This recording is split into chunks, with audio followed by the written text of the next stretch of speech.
Vamos falar um pouco de sarcoide, amiloide e endocarditis, pero há pouco de overlap, porque Prem Soman ha mostrado muitos casos ayer, e me parece que Fernando vai falar pouco de amiloide também. Então, podemos ir pouco mais objetivo, pouco mais rápido nisso. Hablaremos de la FDG, que é conhecido de todos vocês, para evaluar o metabolismo celular. Quando começamos a usar essa molécula para câncer, há muitos anos, na Universidade de Vanderbilt, quando mirávamos uma imagem como essa, sempre imaginávamos que isso todo era metabolismo de câncer. E mais agora sabemos que isso, sim, é metabolismo de câncer, pero há muita reação inflamatória também em câncer que capta a FDG, principalmente em los macrófagos activados.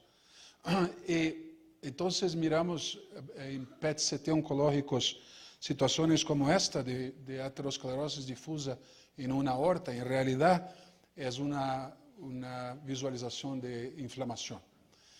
Essa técnica é sido utilizada para documentar, por exemplo, síndromes coronárias agudos, reações inflamatórias em coronárias, de uma forma de investigação. Claro, isso não está pronto para a utilização clínica, pero para investigações, sim, se ha hecho muitas investigações com isso, incluso captação em carótida, para avaliação de inflamação, e incluso para monitorar a terapia com estatinas, por exemplo.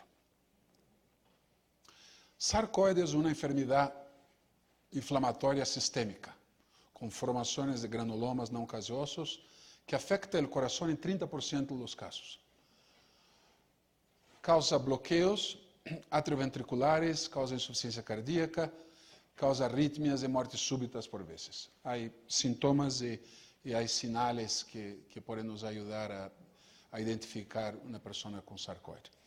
E a evolução da enfermidade, desafortunadamente, muitas vezes é morte súbita, que pode ser o primeiro sinal de que o paciente tem sarcoide. São pacientes que, por arritmias, muitas vezes têm que ir a estudos de eletrofisiologia. E, importantemente, o diagnóstico é importante porque há tratamento com esteroides, corticosteroides, principalmente, pode melhorar o prognóstico do paciente. Então, o diagnóstico precoce é essencial.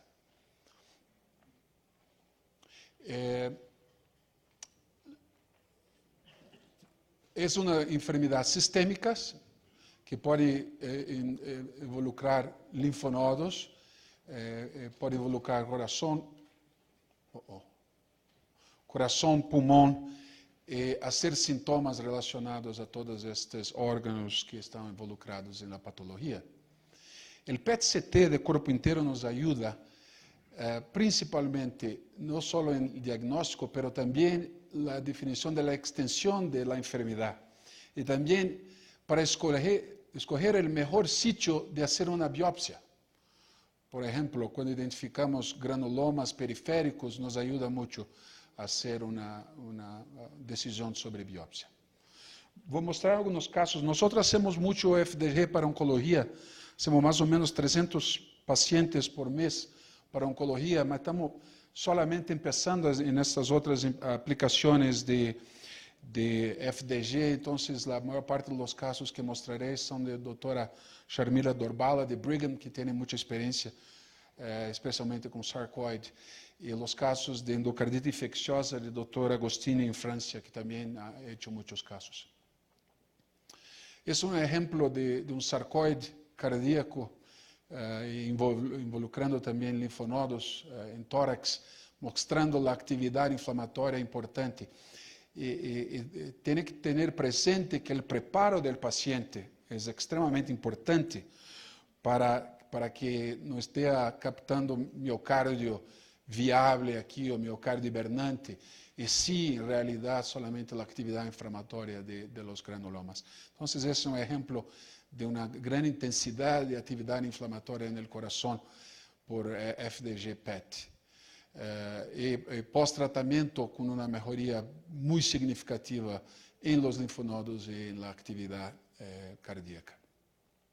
Importantemente, há uma correlação entre a atividade inflamatoria el pronóstico del paciente. Entonces, por eso que una terapia eficaz reduciendo la actividad inflamatoria cambia el pronóstico del paciente. Y el PET-CT puede ser utilizado para monitorar la efectividad del tratamiento del paciente. Y hay publicaciones también de Ron Blackenstein, del mismo grupo de Sharmila, demostrando los diferentes patrones de actividad inflamatoria focal, difusa, que se relaciona a varios estágios de la enfermedad sarcoide, desde los casos más severos hasta los casos más discretos. Entonces, eso más y más ha sido publicado en la literatura. Es una lectura importante para aquellos que quieren empezar a hacer FDG cardíaco. Y hay otras modalidades, no solamente el FDG PET, pero hay otras modalidades, el eco y la resonancia magnética. Y muchas veces el paciente es encaminado para el PET-CT después de una sospecha por el ecocardiograma, por ejemplo. La verdad es que la resonancia muestra cambios más en una fase más tardía de la enfermedad, cuando se observa cicatrices. Es muy difícil para la resonancia poder diferenciar entre enfermedad en actividad, como se observa aquí con el FDG-PET, en una fase más temprana de la enfermedad, y enfermedad que no está en actividad, que sea cicatrices. Entonces, las resonancias tienen una resolución espacial excelente, pueden identificar cicatrices muchas veces pequeñas, tienen una excelente resolución, útil para diferenciar el diagnóstico en pacientes que tienen síntomas de fallo cardíaco sin tener el diagnóstico etiológico, y nos ayuda a separar tejido cicatricial de la actividad inflamatoria.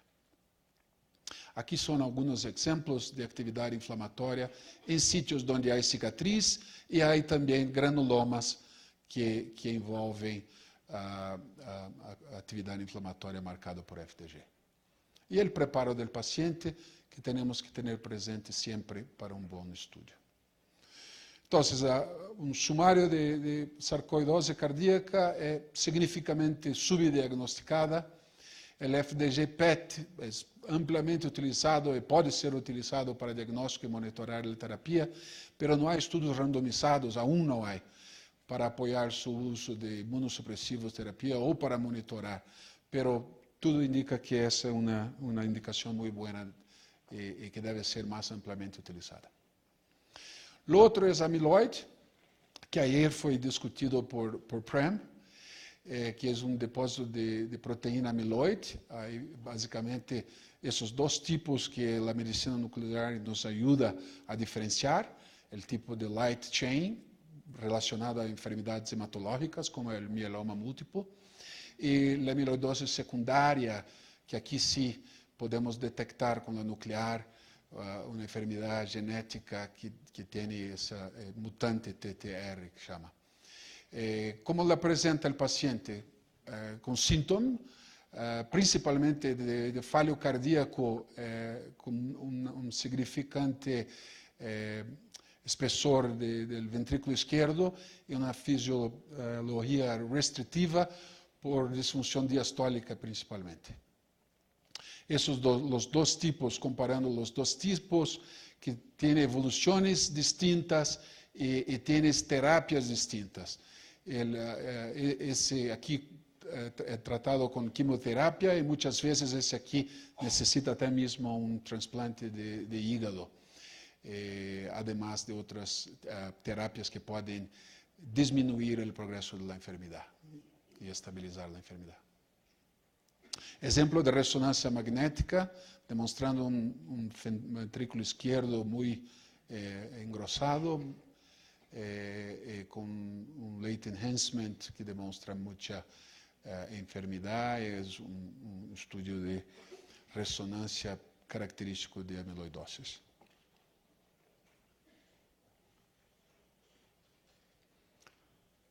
El tratamiento, opciones de tratamiento para ese tipo de amiloidosis de light chain, trasplante de células tronco y varios tipos de quimioterápicos.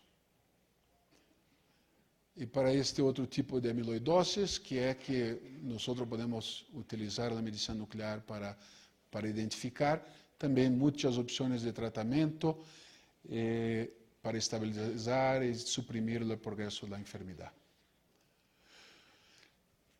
Era, hasta pouco tempo, a única forma de ter diagnóstico definitivo da enfermidade era a biópsia do músculo, e como Prem falou ayer, agora temos outras formas de diagnosticar não invasivamente, utilizando traçadores como DPD ou pirofosfato, por exemplo, com alta captação no coração. Quando comparamos com o lado contralateral, podemos fazer uma relação entre onde há captação e o lado contralateral, e obter uma relação que nos indica, quando a relação é maior do que 1.5, é mais característico da forma ATTR comparado ao light chain amiloidosis, que é mais baixo de 1.5. Conclusões: a amiloidose cardíaca é subdiagnosticada.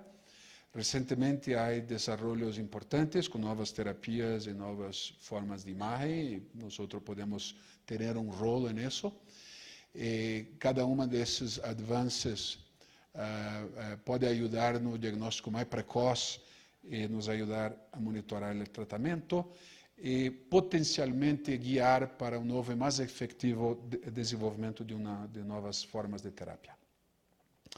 E, por último, a endocardite, que o FDG-PET pode nos ajudar, não só na endocardite, mas também com infecções de devices, de válvulas cardíacas e de shunts. Há muita literatura nos últimos anos disponível sobre essa aplicação do PET-CT, especialmente com CTA.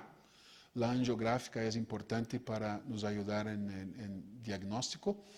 Esses são casos de pacientes com enfermidade congênita complexa. Eu imagino que aqui em cardio infantil tenha muitos pacientes operados com shunts, que muitas vezes têm sospechas de infecções nesses shunts. Estão fazendo muito FDG-PET para esses casos? Ah, sim. Sim, isso quizás será aí uma boa... Sim. Então, as indicações aqui de FDG-PET para endocardite de próteses, especialmente depois de 2 ou 3 meses do implante de prótese, não muito temprano, porque há atividade inflamatória que se relaciona à própria cirurgia, detecção precoce da endocardite e uma...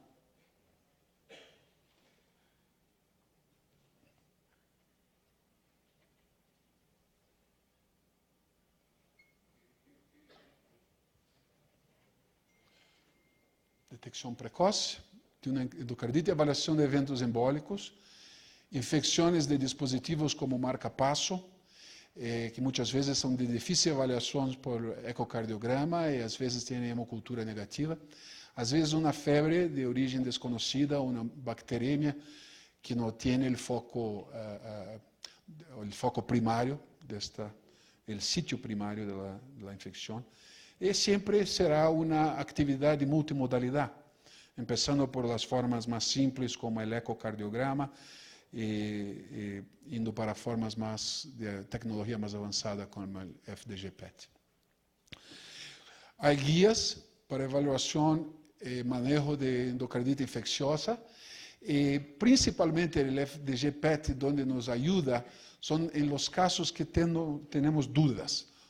É semelhante aqui, o score de Duke, que se utiliza para endocardite infecciosa, raciocínio semelhante ao score de Duke para a ergometria, porque nos ajuda em los casos em que não é possível rejeitar ou clarear que definitivamente é uma endocardite infecciosa. Então, um caso onde necessitamos de mais informações, e principalmente nessas válvulas que são artificiais. E há boa literatura demonstrando principalmente que quando associa-se FDG-PET-CTA com DUC, temos um alto valor preditivo negativo, ou seja, mais frequentemente excluímos a endocardite infecciosa. Então, mira, que antes de ter informações do PET, temos por Duke criteria muitos casos indeterminados. E quando aplicamos aí FDG, PET, CTA, reduzimos e podemos clarear muito mais se é definitivamente um caso de endocardite ou definitivamente rejeitado, negativo para endocardite. Outros casos, demonstrando embolia séptica esplênica, nesse caso, em um paciente com uma válvula artificial e com aqui um êmbolo séptico. Por isso tem que ser de corpo inteiro. Infecções de cabos, de marcapasso, aqui no gerador de marcapasso, infecção. E sempre lembrar de ser de corpo inteiro, porque muitas vezes pode detectar sítios como esse, como mesmo em um sítio de grande atividade, como o cérebro, pode também detectar um abscesso cerebral por um êmbolo séptico. Micoaneurisma periférico, aqui um paciente com câncer de cólon, que é em realidade a porta de entrada da infecção e da endocardite do paciente. Aqui um exemplo de um paciente com uma válvula infectada e um paciente que se rejeitou a endocardite, que não tem endocardite, se excluiu a endocardite. São padrões. Importantemente, há descrições de mais ou menos aí uns 50% de pacientes que têm endocardite infecciosa e têm à distância um êmbolo séptico que não era sospechado por os médicos antes de fazer o PET-CT. Aqui um exemplo de um defibrilador cardíaco com infecção. Conclusões. FDG, PET, CTA em endocardite infecciosa permite identificação temprana, permite a avaliação de êmbolos sépticos, infecção metastática, permite identificar a porta de entrada, impacta o diagnóstico de endocardite nas próteses valvares e impacta o manejo do paciente. E há literatura sólida e guias para apoiar essa indicação. Muitas graças.